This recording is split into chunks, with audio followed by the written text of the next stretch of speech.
ಗೀತಾ ಮಹಾತ್ಮೆ. ಭಗವದ್ಗೀತೆಯ 3ನೇ ಅಧ್ಯಾಯವಾದ ಕರ್ಮಯೋಗದ 5ನೇ ಶ್ಲೋಕದಲ್ಲಿ ಶ್ರೀಕೃಷ್ಣನು ಕರ್ಮಯೋಗದ ಮಹತ್ವವನ್ನು ತಿಳಿಸುತ್ತಾ ಹೀಗೆಂದು ಹೇಳುತ್ತಾನೆ.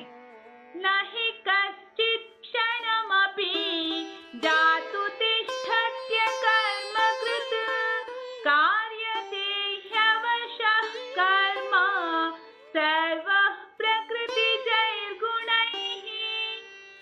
ಯಾವನು ಒಂದು ಕ್ಷಣ ಕೂಡ ಏನು ಮಾಡದೆ ಸುಮ್ಮನಿರುವುದು ಸಾಧ್ಯವಿಲ್ಲ.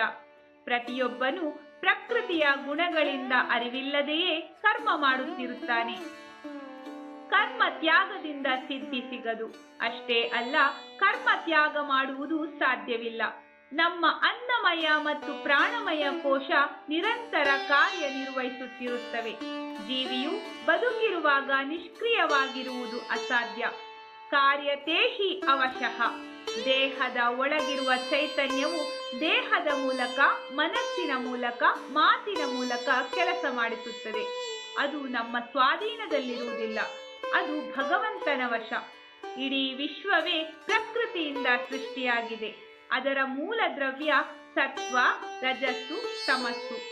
ಜೀವಕ್ಕೆ ಅದರದ್ದೇ ಆದ ಸ್ವಭಾವವಿರುತ್ತದೆ. ಅದಕ್ಕನುಗುಣವಾಗಿ ಪ್ರಕೃತಿಯ ಈ ತ್ರಿಗುಣಗಳ ಪ್ರಭಾವ ನಮ್ಮ ಮೇಲಾಗಿರುತ್ತದೆ. ಆದ್ದರಿಂದ ನಿಷ್ಕ್ರಿಯತೆ ಎನ್ನುವುದು ಅರ್ಥಶೂನ್ಯ. ಜೀವನದಲ್ಲಿ ನಮ್ಮನ್ನು ನಾವು ತೊಡಗಿಸಿಕೊಳ್ಳಬೇಕು. ಕರ್ತವ್ಯಶೀಲರಾಗಬೇಕು.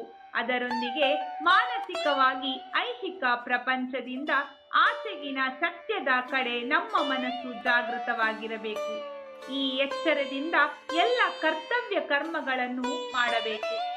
ನಿಷ್ಕ್ರಿಯತೆ ವೇದಾಂತವಲ್ಲ, ಕರ್ತವ್ಯಚ್ಯುತಿ ಅಧ್ಯಾತ್ಮವಲ್ಲ. ಭಗವಂತನ ಪ್ರಜ್ಞೆಯೊಂದಿಗೆ ನಿನ್ನ ಪಾಲಿನ ಕರ್ಮ ನೀನು ಮಾಡು. ಹೀಗೆ ಮಾಡಿದಾಗ ಕರ್ಮ ಮತ್ತು ಜ್ಞಾನ ಮಾರ್ಗಗಳು ಒಂದಕ್ಕೊಂದು ಪೂರಕವಾಗುತ್ತದೆ ಎಂದು ಈ ಶ್ಲೋಕದಲ್ಲಿ ಭಗವಂತನು ನಮಗೆ ತಿಳಿಸಿದ್ದಾನೆ. ಇದನ್ನು ಅಕ್ಷರಶಃ ಅರಿತುಕೊಂಡು ನಾವು ಸಹ ಸತ್ಕರ್ಮಗಳನ್ನು ಮಾಡುವ ಚಿಂತನೆಯಲ್ಲಿ ತೊಡಗೋಣ. ಹರಿ ಓಂ.